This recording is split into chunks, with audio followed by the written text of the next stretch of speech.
এটা কালী দমন। কালী মানে কি? ক'ত আছিলে? যমুনাৰ এটা হ্ৰদ আছিলে। যমুনাৰ এটা হ্ৰদ। যমুনা মানে কি বাৰু? দৰ্শনখিনিহে কৈছোঁ আপোনাক হ'ব। যমুনা মানে হ'ল প্ৰেমৰ, এই প্ৰেম। আমাৰ ভিতৰত যে প্ৰেম চলি আছে, প্ৰেম নহ'লে এতিয়াই মৰি যাব, এক ছেকেণ্ড জীয়াই নাথাকে। এই প্ৰেমৰ নদীখনেই হ'ল যমুনা। যি প্ৰেমৰ নদীয়ে আপোনাক মোক জীয়াই ৰাখিছে। আৰু কোনোবাই গছত ওলমি যায়, কেতিয়া প্ৰেমৰ নদীখন যদি শুকাই যায়, তেতিয়া গছত ওলমি দিব, পয়জন খাই দিব। এই প্ৰেমৰ নদী হ'ল যমুনা, আৰু যমুনাৰ হ্ৰদটো মানে হ'ল হৃদয়। এই হৃদয়ে হ'ল হ্ৰদ। আগতে কালী নাছিলে, প্ৰেমে আছিলে। খুব ধ্যান দি শুনিব, এইটো একেবাৰে ইমান দৰকাৰী, বিশেষকৈ নতুন প্ৰজন্মটোৰ বহুত দৰকাৰী। আগত আমাৰ হৃদয়খন প্ৰেম আছিলে, সেইকাৰণে আগৰ প্ৰেমবোৰ চাব। আগত প্ৰেম কৰি প্ৰেমৰ চলনাৰে কোনো নাৰীক বিক্ৰী কৰা নাছিলে, মনত ৰাখিব। আগত গাঁৱৰ ল'ৰাটোৰ যুৱক এজনৰ লগত, 25 বছৰীয়া গাঁৱৰ যুৱক এজনৰ লগত গাঁৱৰ 18 বছৰীয়া এগৰাকী গাভৰু নিঃসন্দেহে পঠিয়াই দিব পাৰে। আজিৰ পৰা কিছু বছৰ আগত আপোনালোকে মনত ৰাখিব, নিঃসন্দেহে। আজি 60 বছৰীয়াজনৰ লগত 5 বছৰীয়া কন্যাগৰাকী পঠিয়াব নোৱাৰে। এতিয়া আগৰ প্ৰেম আছিলে জনম জনম, অৰ্থাৎ স্বামী ভাৰ্যাৰ সম্বন্ধ শিৱই আৰু পাৰ্বতীৰ নিচিনা জনম জনম। আৰু ইমান প্ৰেম আছিলে যে চিতাত উঠি গৈছিলে পত্নী স্বামীৰ চিতাত, সতী যোৱা বুলি কয়, তোমাৰ লগত মই যাম, ইমান প্ৰেম। কিন্তু আজিৰ প্ৰেমটো অলপ বেলেগ টাইপৰ। সেইকাৰণে আই মাতৃসকল, আমাৰ গাভৰুসকলক কৈছোঁ, আজিৰ প্ৰেমটোৱে চলনা। এজন বুঢ়া মানুহ আছিলে, উদঙৰ দিন, গৰুটো হেৰাইছিলে, ডাঙৰ বলদ গৰু এটা। এই বুঢ়া লোকজনে গছৰ ওপৰত উঠি এই বলদ গৰুটো তেওঁৰ চাই ফুৰিছে ক'ত আছে। তলত দেখিছে আজিৰ ডেকা গাভৰুসকল, আজিৰ। এই ডেকাজনে গাভৰুগৰাকী কৈছে, তোমাৰ চকুত মই এতিয়া বিশ্ব ব্ৰহ্মাণ্ড দেখিছোঁ। বুঢ়াই ভাবিলে, ই যেতিয়া বিশ্ব ব্ৰহ্মাণ্ড দেখিছে, মোৰ গৰুটো ক'ৰবাত দেখিব। বুঢ়া গাঁৱলীয়া বুঢ়াহে, সজা বুঢ়া। ঐ বোপাই, ঐ বোপাই, ৰ, তই যে বিশ্ব ব্ৰহ্মাণ্ড দেখিছ, মোৰ গৰুটো, বলদ গৰুটো দেখিছ নেকি? ৰঙা শিং দুটা ডাঙৰ। এই দুইটা দৌৰিলে তাৰ পৰা। আজিৰ প্ৰেম এইটো, কোনো কেতিয়াও চলনাত বন্দী নহ'ব। আজিৰ আই মাতৃসকলক কৈছোঁ, প্ৰেম কেলে আজিৰ প্ৰেমটো কলুষিত হ'ল, এতিয়া ভাগৱতে আমাক বুজাই দিব। এইটো জানিব লাগিব যে আগত কালী নাছিলে। কালী মানে কাম। আগত কালী নাছিলে, মাজত কালী আহি সোমালে। ভাগৱতত পঢ়ি যাব, আপোনালোকে নিজেই পঢ়িব, প্ৰত্যেকে পঢ়িব ভাগৱতত। দৰ্শন ক'বৰ কাৰণে বক্তাক মাতিব লাগে, এই বাকী পদৰ অৰ্থ ক'বৰ কাৰণে বক্তাক নালাগে, আপুনি নিজেই পাৰিব। কেলে? দৰ্শন জানিবৰ কাৰণে 10-15 লাখ টকাৰ কিতাপ পঢ়িব লাগিব আৰু জীৱনজোৰা সাধনা কৰিব লাগিব। এইটো সকলোৰে পক্ষে সম্ভৱ নহয়। মোক মাৰোৱাৰী এজনে কৈছিলে যে আমাৰ ৰাজস্থানত মাত্ৰ 7-8জন বক্তা আছে, আৰু এই ব্যাখ্যাৰ আসনখনত আমাৰ কোনো মানুহ নবহে। ভয় কৰে, বহুত ভয় কৰে। শুকদেৱৰ আসন সেইখন আসন ব্যাসৰ আসন। সেই আসনখনৰ যদি মৰ্যাদা হানি হৈ যায়, দেখিব ভাগৱতত একো নাথাকিব। এতিয়া সেই কথাটোকে আমাক কৈছে যে কালী আহি সোমালে।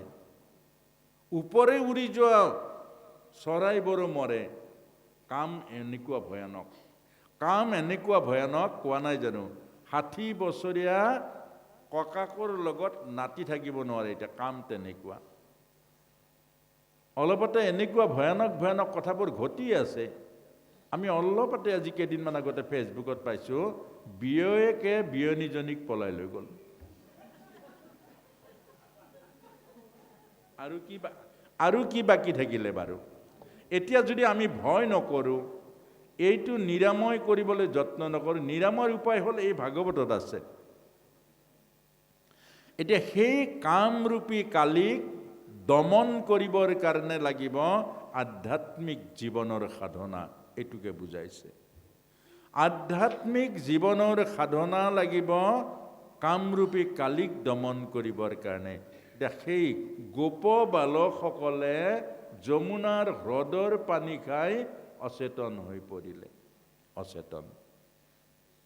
অৰ্থাৎ আমাৰ গাভৰুসকলেও এতিয়া এই কামৰূপী কালিৰ জল পান কৰি অচেতন, বাপেকক চিনি নাপাওঁ বুলি কৈ দিয়ে। যি পিতৃ দেৱ ভৱ, যি মাতৃ দেৱ ভৱ, দেখা ঈশ্বৰ মা দেউতা, দেখা ঈশ্বৰ মা দেউতা, সেই মা দেউতাক চিনি নাপাওঁ বুলি ক'বলৈ আৰম্ভ কৰিছে। মা দেউতাক নোকোৱাকৈ কৰবাত পলাই গৈছেগে। কিহৰ কাৰণে পলাই গৈছে মনত ৰাখিব।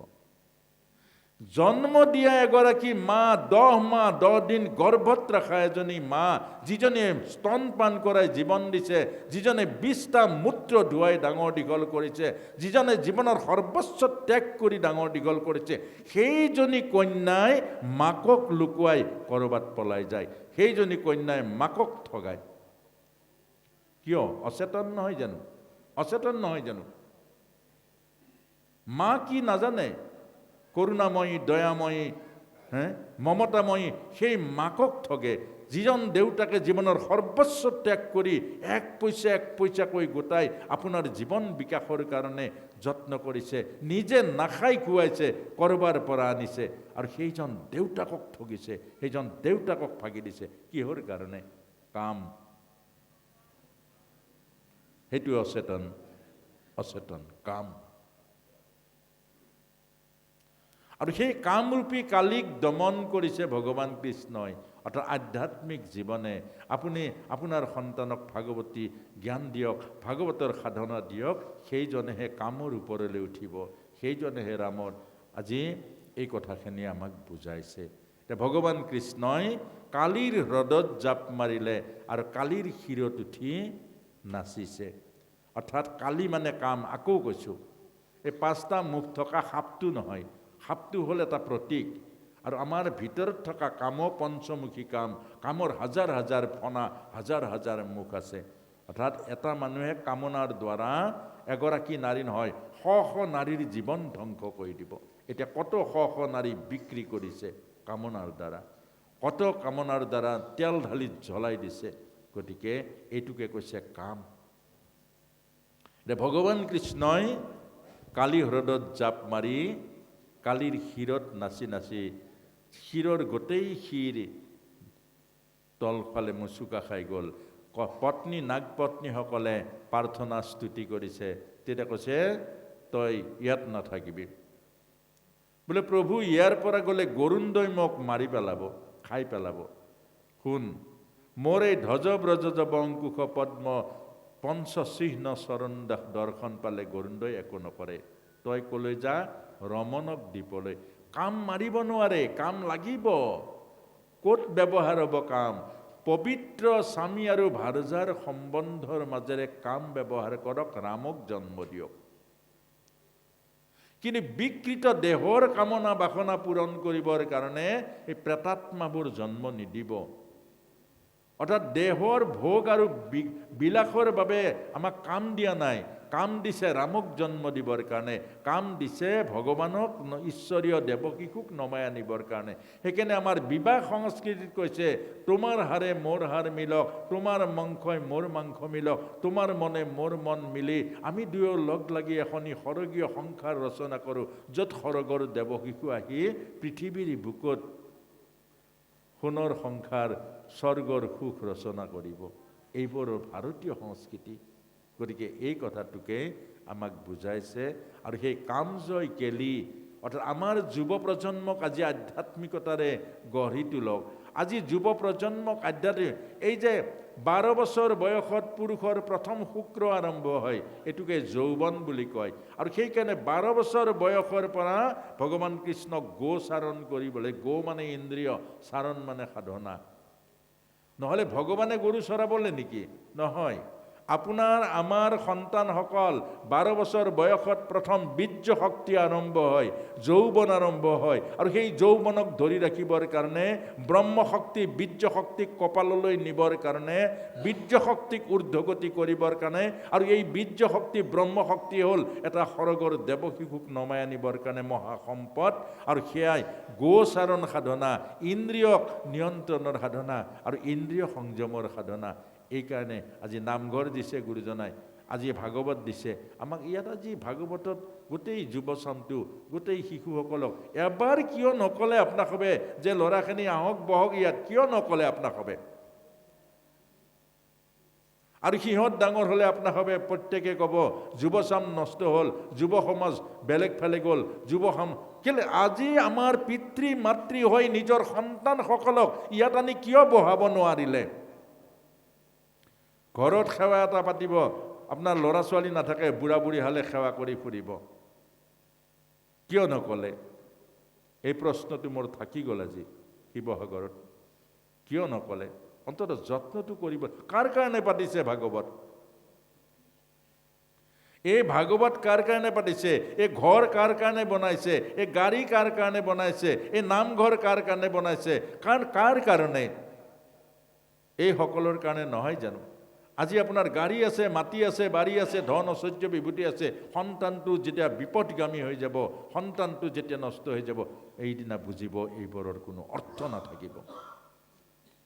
আৰু সেইকাৰণে আমাক আজি শ্ৰীমদ ভাগৱতৰ মাজেৰে কামজয় কেলি, অৰ্থাৎ আমাৰ যুৱ প্ৰজন্মৰ, আমাৰ নতুন পুৰুষৰ বুকুৰ মাজত থকা যিটো কামৰূপী কালিক দমন কৰি তাক ৰামলৈ ৰূপান্তৰ কৰিব লাগিব।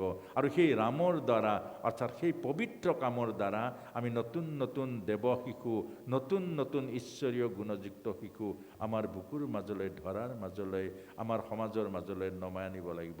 সেইসকলে আমাৰ নামঘৰ ৰাখিব, সেইসকলে গুৰুজনাক ৰাখিব, সেইসকলে জাতি ভেটি মাতি সেইসকলে ৰাখিব। গতিকে এইখিনিকে আপোনাসবক জনাইছোঁ। আপোনাসব মোৰ বুকুৰ আপোন। মই এনেই মুখৰ পৰা কোৱা নাই, সঁচাই কৈছোঁ। এই শিৱসাগৰলৈ মই আগত বহুত আহিছোঁ, কালুগাঁৱলৈ আহিছোঁ, বৰতললৈ আহিছোঁ। বৰতলত এবাৰ ভাগৱতৰ এটা অনুষ্ঠান পাতিছিলে, 3 দিনৰ পাছত অকল মাইকত ঘোষণা কৰিছে বহিবলৈ জাগা নাই, প্ৰায় 2-2.5 হাজাৰ মানুহ হৈছে। গতিকে আপোনাসবক এইখিনি কথা এইকাৰণে কৈছোঁ, আপোনাসব মোৰ বুকুৰ আপোন। আপোনাসবৰ কাৰণে 89 চনৰ পৰা এনেকৈ পথে প্ৰান্তে ঘূৰি ফুৰিছোঁ। মই ইউনিভাৰ্চিটি পৰ্যন্ত গৈছোঁ যুৱ প্ৰজন্মৰ কাৰণে। আৰু মোৰ এইখিনি কথাও আপোনাসবে অন্তত এবাৰ হ'লেও সম্পূৰ্ণ ভাগৱত শুনিবলৈ, জ্ঞানটো অকল জ্ঞানটো এবাৰ হ'লেও শুনিবলৈ যত্ন কৰক। আজি গীতা আমাৰ জীৱন গঢ়া, গীতা আমাৰ জীৱন পৰিশুদ্ধি কৰা, গীতাই আমাৰ পথ নিদৰ্শন দিয়ে। আজি যুৱচামৰ কাৰণে গীতাৰ অনুষ্ঠান পাতক। এইবোৰ আৰম্ভ নকৰিব, এইবোৰ বেলেগ একো নালাগে, লাইট টাইট একো নালাগে। মাত্ৰ আপোনাসবে কোনোবা এটা ঘৰত লাগিলে কৰক, কোনোবা এটা নামঘৰত পাতক। গধূলি 3 ঘণ্টা গীতা আৰু জীৱন দৰ্শনৰ ওপৰত আলোচনা কৰক। তেওঁলোকক গীতাৰ মাজত জীৱনক বিচাৰিবলৈ দিয়ক। গীতাৰ মাজত জীৱন যিদিনা বিচাৰি পাব, সেইদিনা স্বামী বিবেকানন্দৰ নিচিনা চৰিত্ৰবান হ'ব। সেইদিনা আব্দুল কালামৰ নিচিনা মহান ত্যাগী আত্মা হ'ব, যিজন ৰাষ্ট্ৰপতি হোৱাৰ পাছত কিতাপৰ বাকচ 2টা হাতত লৈ গৈছিলে আৰু একো নোহোৱাকৈ ওলাই গৈছিলে। আনকি তেওঁৰ দেহৰক্ষী যিজন কনিষ্ঠবল আছিলে, সেইজনক মূৰ দুৱাই নমস্কাৰ কৰি গৈছিলে, তুমি মোৰ কাৰণে বহুত কষ্ট কৰিলা, থিয় হৈ থাকি পাৰিলে মোক ক্ষমা কৰিবা। এনেকুৱা আমাৰ ভাৰতৰ এনেকুৱা মহান মহান আত্মা আছে। গতিকে আজিও আপোনাসবে কলিযুগ কাৰ কাৰণে? যি মানুহ আধ্যাত্মিক শূন্য সেইজনৰ কাৰণে কলিযুগ। গতিকে আজিৰ কলিযুগ নহয়, আজিও সত্য যুগ আছে। যি সঁচা কথা কয় সত্য যুগ, আৰু যি অকল মিছা কথা কয় কলিযুগ। যি নিজৰ ঘৰখন নষ্ট কৰে এয়া কলিযুগ। যি নিজৰ ল'ৰা ছোৱালীক আধ্যাত্মিক জ্ঞান নিদি সংসাৰৰ ভৌতিক সুখ আৰু বাসনাৰ কাৰণে মনটো বহৰাই, এইখন ঘৰৰ কাৰণে কলিযুগ। মনত ৰাখিব। গতিকে সত্য যুগ আমিও আজিও আছে। সত্যত চলক, সত্যক আশ্ৰয় কৰক, আৰু সত্যই আপোনা হ'বক সত্য যুগেই দিব। গতিকে এইখিনিকে কৈ আজি আপোনালোকৰ বুকুৰ মাজলৈ বহুত বছৰৰ মূৰত আহিছোঁ। আগতে মাজতে এবাৰ এই জোলা গাঁৱলৈ আহিছিলোঁ। সেইটোৱে মোৰ আকৌ নতুনকৈ শিৱসাগৰত নাম লগোৱা হৈছে আৰু জন্ম হৈছিলে জোলা গাঁৱত, নতুনকৈ জন্ম। আৰু এইবাৰ আজি আপোনালোকৰ এই মগনা গাঁও আজি অকণমান ডাঙৰ হৈছোঁ। গতিকে আপোনালোকৰ সকলোলৈকে মই ধন্যবাদ আৰু কৃতজ্ঞতা যাচিছোঁ। উদ্যোক্তাসকল যুৱক কাৰণে দেখি ভাল পাইছোঁ আৰু উদ্যোক্তাসকলে এই যুৱ চামৰ কাৰণে আপোনালোকে যুৱ চামৰ কাৰণে যুৱকসকলে চিন্তা কৰক, তেতিয়াহে আমাৰ সমাজখন সুন্দৰ হ'ব। আৰু সমাজখন সুন্দৰ কৰিবলৈ হ'লে আমি আধ্যাত্মিকতাৰ মাজেৰেহে সুন্দৰ কৰিব পাৰিম। এইখিনি কথা আপোনালোকক জনাইছোঁ। আৰু লগতে যদি ২-৪টা কথা ভুল ত্ৰুটিও হৈছে, কথা ভিতৰত আমি লুকাব নোৱাৰোঁ, মনত ৰাখিব। আমি ভিতৰত কপট আনিব নোৱাৰোঁ, লুকাব নোৱাৰোঁ। আমি যদি মিছাকৈ প্ৰশংসা কৰোঁ, সঁচাবোৰ ঢাকি ৰাখি দিওঁ, তেতিয়া আমাকো পাপে চুব। গতিকে এই যিকণ সঁচা এইকণ ক'বৰ কাৰণে যত্ন কৰিছোঁ। আৰু এইটো সত্য কথা, এজন বক্তাৰ সন্তুষ্টি হ'ল শ্ৰোতাসকলৰ মাজত আধ্যাত্মিকতা, দৰ্শন আৰু পৰিৱেশ। এজন বক্তা অৰ্থাৎ এই পইচা আৰু পাতিৰ কাৰণে যদি বক্তা হয়, পইচা পাতিৰ লগত যদি বক্তাৰ লগত ব্যৱসায় কৰে, তেতিয়াহ'লে আধ্যাত্মিক নাথাকে। তাত বেপাৰীহে থাকে, তাত বেপাৰহে থাকে, আধ্যাত্মিকতা নাথাকিব। গতিকে এজন বক্তাৰ নিচিনা এজন বক্তাক ব্যাসদেৱৰ সেই আসনৰ সুখদেৱ ভাৱনাৰে বহুৱাই আৰু শ্ৰোতাসকলে এই কথাখিনি মৰ্যাদা দিব লাগিব। যদি সেই মৰ্যাদাটো নিদিয়ে, শ্ৰদ্ধাৱান লভতে জ্ঞানম, শ্ৰদ্ধাহে জ্ঞান লোৱাৰ প্ৰথম বস্তু। অৰ্থাৎ আমি যদি শ্ৰদ্ধাটোৱেই নাই, হাজাৰ হাজাৰ জ্ঞানৰ সমুদ্ৰত আপুনি স্নান কৰক, সেই জ্ঞান আপোনাৰ মোৰ নহ'ব।